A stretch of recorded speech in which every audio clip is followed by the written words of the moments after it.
অবাক হতাম একটা জিনিস দেখে, যে আমার নামে এত টাকা এসেছে আমাকেই জানানো হয়নি।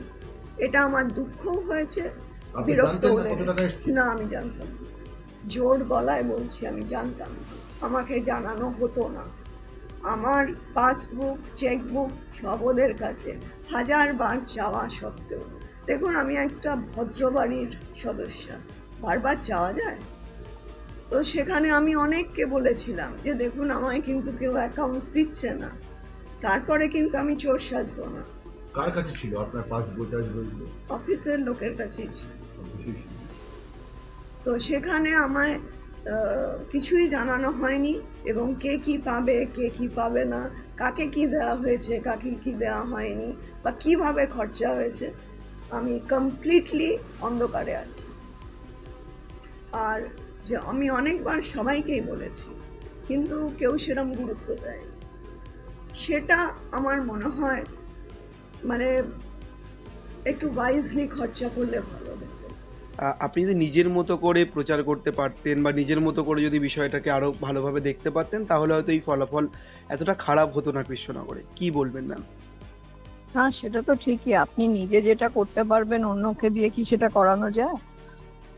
সেটা 1 নম্বর। আর 2 নম্বর, আমি যেটা দেখেছি এখানে প্রচন্ড গোষ্ঠীদ্বন্দ্ব, সেখানে সবাইকে নিয়ে চলাটাও আমাদের পক্ষে মুশকিল হচ্ছে। আর 3 নম্বর হচ্ছে, এখানে সত্যি কথা বলতে কি, প্রোগ্রাম যেগুলো সেটিং হচ্ছিল বা ইলেকশন এজেন্ট আমার যে হয়েছিল, আমার পারমিশন ছাড়াই হয়েছিল। তো আমি ঠিক মানে এইভাবে তো কাজ করা যায় না। তো আমি literally I got pushed into মানে ওয়ার্কিং অ্যাজ দ্য পার্টিজ ডিক্টার। তো সেই হিসেবে হ্যাঁ, আমার সেটা একটু বিরক্ত লেগেছিল।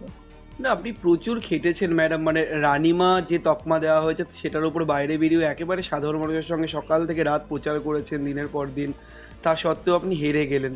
কোথাও গিয়ে খারাপ লাগছে? মানে অবশ্যই না, খারাপ আমার লাগছে। খারাপ লাগছে না।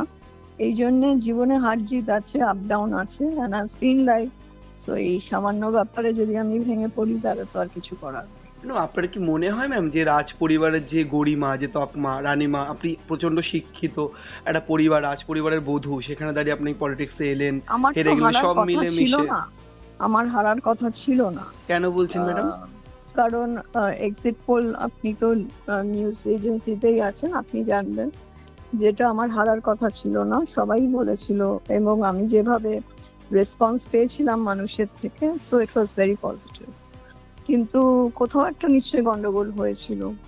মানে বলতে চাইছেন যে মোদিজি যেভাবে আপনাকে সাপোর্ট করলেন, সেখানে দাঁড়িয়েও আপনার যে লোকাল নেতা বা জেলার নেতা বা রাজ্য নেতৃত্ব সব মিলেমিশে একটা মিসআন্ডারস্ট্যান্ডিং হয়েছে, মানে তাদের একটা দায় রয়েছে এই হারের পেছনে।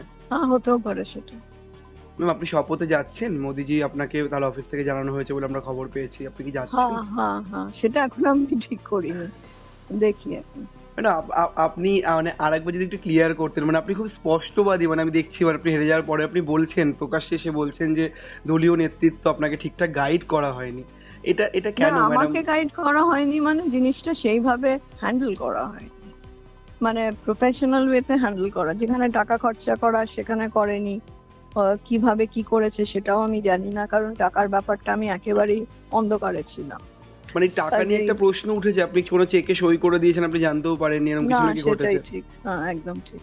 মানে আপনার আমি প্রচার নিয়ে অনেকবার দুর্নীতিও জিজ্ঞেস হয়েছে? করেছি, আমি অনেকবার জিজ্ঞেসও করেছি, কেউ সেটা গুরুত্ব দেয়নি। আর কতবার একটা লোক টাকা নিয়ে জিজ্ঞেস করতে পারে? মানে রানিমা, আপনি তো বলছেন আপনার প্রচার সংক্রান্ত যে কাজকর্ম তার মধ্যে করাপশনও ছিল, মানে দুর্নীতি হয়েছে, আপনাকে না জানিয়ে টাকা পয়সা সই করে নিয়েছে? হ্যাঁ, নিশ্চয়ই।